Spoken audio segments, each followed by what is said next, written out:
अस्सलाम वालेकुम। क्या हाल है आप लोगों का? उम्मीद है आप लोग ठीक होंगे। इस वक्त बहुत ही प्यारी हवा चल रही है सियालकोट में।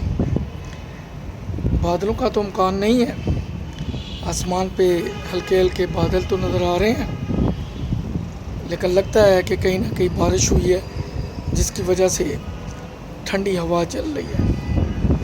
तो देखते हैं, दुआ करते हैं कि बारिश हो जाए, थोड़ा टेम्परेचर बेहतर हो जाएगा, क्योंकि बिजली की आंख मचोली वो भी रहती है। आज का मौजू बड़ा दिलचस्प है, गौर से सुनिएगा।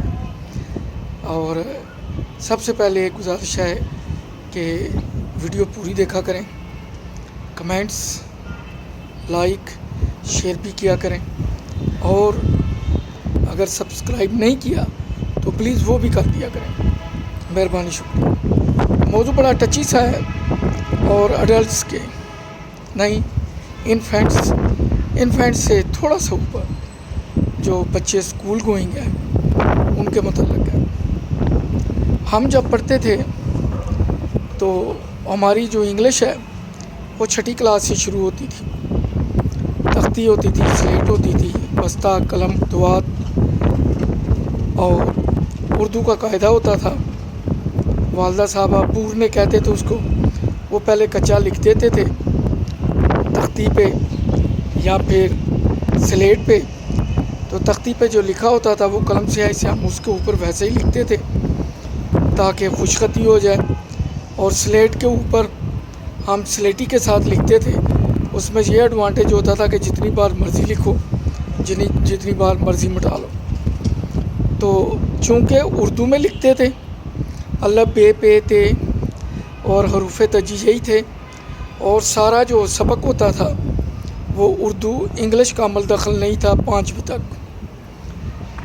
इस तरह हम लोग आदी हो गए थे लिखने के, क्योंकि उर्दू राइट से लिखी जाती है, इंग्लिश लेफ़्ट से लिखी जाती है। तो छठी में जाके जब हमें इंग्लिश स्टार्ट हुई, इंग्लिश हमें लगी, तो हमें कोई इसलिए परेशानी नहीं हुई क्योंकि उर्दू तो हम पहले ही लिख लेते थे। अब ये एक ऐसी नई लैंग्वेज थी जो लेफ़्ट साइड से लिखा हम लिखते थे, और ज़ाहिर है उस वक़्त तक, छठी तक, शौर भी आ गया। 6 साल का बच्चा स्कूल जाता था, 5 क्लासें पढ़ी, 11 साल का हो गया तो फिर हाई स्कूल में पहुंचा, छठी क्लास में। आजकल तो बच्चे 3 साल के हों तो पता नहीं किंडरगार्टन है, केजी है, क्या क्या नाम है, तो बड़ा मरहला है ये। तो फिर हमें इंग्लिश लिखने में कोई मुश्किल नहीं होती थी, टीचर जैसे भी पढ़ाता था समझ आ जाती थी, आराम से लिख लेते थे। ABC अल्फ़ाबेट, बड़ी ABC, छोटी ABC। अब क्या हुआ है? अब ये हुआ है कि दोनों कोर्सेज साथ साथ हैं, और मुसीबत ये है कि इंग्लिश को बच्चे पिक कर लेते हैं क्योंकि आईपैड, टैब, टेलीफोन पे वो गेम्स खेलते हैं, पोइम देखते हैं, और वो तकरीबन 90% इंग्लिश में है। इंग्लिश का वो एसेंस भी सही पिक कर लेते हैं, प्रोनाउंसिएशन भी, लेकिन उर्दू की तरफ वो इतने राग़ब या माइल नहीं होते। यही वजह है कि जब बच्चे पहली, दूसरी, तीसरी, चौथी क्लास जो भी है इंग्लिश में, फिर आगे तक कलमिया, मैट्रिक तक यही चलता है कि उर्दू में उनकी वो खुशखती नहीं होती जो होनी चाहिए। लेकिन हमारे वक्त में बात ऐसी नहीं थी। अब बच्चे कंफ्यूज हैं, अगर वो अलिफ के ऊपर मद डालते हैं, ऐन के ऊपर वो लिखते हैं या गैन लिखते हैं, तो वो उसी अंदाज में उस लफ्ज़ को लेफ़्ट साइड से शुरू करते हैं, बजाय इसके को वो बाग को बे, अल्लफ़, गैन ऐसे शुरू करें। वो बे अल्लफ़ को भी ऊपर से शुरू करके नीचे लेके आते हैं। उनकी यही कोशिश होती है कि जो भी उर्दू का लफ्ज़ है उसको लेफ़्ट से शुरू किया जाए। जैसे हम कहते हैं अलमद्दा आम, जो ऊपर मद है, बजाय कि वो राइट साइड से शुरू करें, वो बिल्कुल इंग्लिश की स्टाइल में लेफ़्ट साइड से शुरू करते हैं।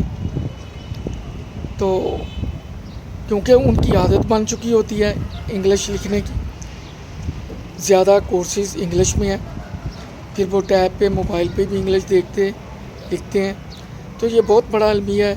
اس کی وجہ سے ہمارے بچے کنفیوز ہیں اور یہ کہتے ہیں ٹی وی میں کہ بچوں کی گروتھ نہیں ہو رہی یا بچوں میں وٹامن کی کمی ہے تو انہیں فلاں دودھ دیں، فلاں دیں، یہ دیں۔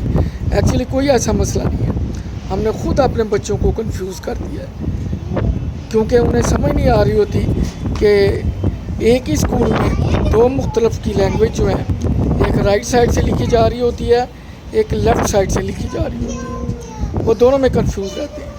ہونا تو یہ چاہیے کہ جو مادری زبان ہے اردو، اس کو پہلے سکھایا جائے 5ویں تک، 6ٹھی جماعت میں جا کے تو پھر انگلش کو شروع کیا جائے۔ ظاہر ہے آپ میرے اس نقطے سے اتفاق کریں گے۔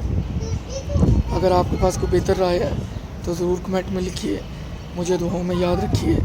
دوران گفتگو کوئی جملہ کوئی بات بری لگے تو میں معذرت چاہوں گا۔ انشاءاللہ اگلے ایپیسوڈ میں پھر ملاقات ہوگی۔ میرا چینل لائک کریں، شیئر کریں، کمنٹس لکھیں، اور اگر سبسکرائب نہیں کیا تو پلیز کریں۔ دعا میں یاد رکھیے گا، انشاءاللہ پھر ملاقات ہوگی۔ اللہ حافظ۔